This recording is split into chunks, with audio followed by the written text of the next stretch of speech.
श्री हरि के चरणों में नमन। आज हम श्रीमद् भगवत गीता के अध्याय 2 के श्लोक 52 का अध्ययन करेंगे। यदा ते मोह कलिलम बुद्धि व्यतितरिष्यति तदा गन्तासि निर्वेदम श्रोतव्यस्य श्रुतस्य च। भगवान श्री कृष्ण कहते हैं कि हे अर्जुन, यदा ते बुद्धिः, जिस काल में तेरी बुद्धि मोह कलिलम, मोह रूपी दलदल को भली भांति व्यतितरिष्यति, पार कर जाएगी, तदा श्रुतस्य च, उस समय तू सुने हुए और श्रोतव्यस्य, सुनने में आने वाले इस लोक और परलोक संबंधी सभी भोगों से निर्वेदम, वैराग्य को गंता से प्राप्त हो जाएगा।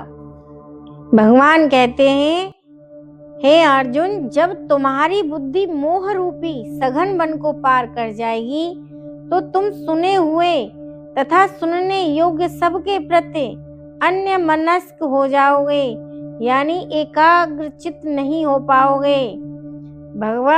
भक्तों के जीवन में ऐसे अनेक उदाहरण प्राप्त हैं जिन्हें भगवत भक्ति के कारण वैदिक कर्म कांड से विरक्ति हो गई है,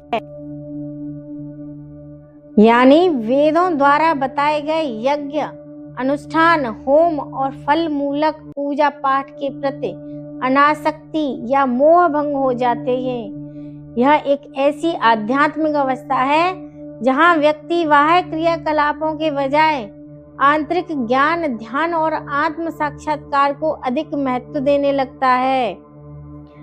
जब मनुष्य श्री कृष्ण को तथा उनके साथ अपने संबंध को वास्तविक रूप में समझ लेता है तो वह सकाम कर्मों के, अनुष्ठानों के प्रति पूर्णतया एकाग्रचित नहीं हो पाता, भले ही वह अनुभवी ब्राह्मण क्यों न हो। वैदिक रस्में तथा अनुष्ठान तथा त्रिकाल संध्या, प्रातःकालीन स्नान, पितृ तर्पण आदि नव दीक्षितों के लिए अनिवार्य है, किंतु जब कोई पूर्णतया कृष्ण भावना भावित हो और कृष्ण की दिव्य प्रेमा भक्ति में लगा हो तो वह इन विधि विधानों के प्रति उदासीन हो जाता है, क्योंकि उसे पहले ही सिद्धि प्राप्त हो चुकी होती है। यदि कोई परमेश्वर कृष्ण की सेवा करके ज्ञान को प्राप्त होता है तो उसे शास्त्रों में वर्णित विभिन्न प्रकार की तपस्याएं तथा यज्ञ करने की आवश्यकता नहीं रह जाती।